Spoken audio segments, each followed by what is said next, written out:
Hello everyone. In this video, I'll show you how to join community servers in Left 4 Dead 2. Let's get started.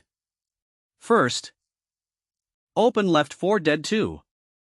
From the main menu, press the key to open the developer console.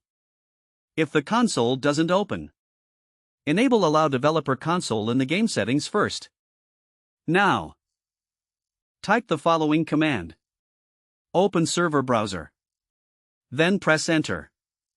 The server browser will open. Click the Internet tab or the Custom tab, depending on the type of server you're looking for. You'll now see a list of available community servers.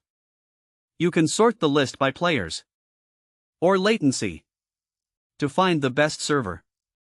Select the server you want to join. Then click Connect. Wait for the game to load, and you'll join the community server. If you have a server IP, you can also connect directly. Open the console. Type connect followed by the server IP. Then press enter. That's it. If this video helped you, please leave a like and subscribe to the channel.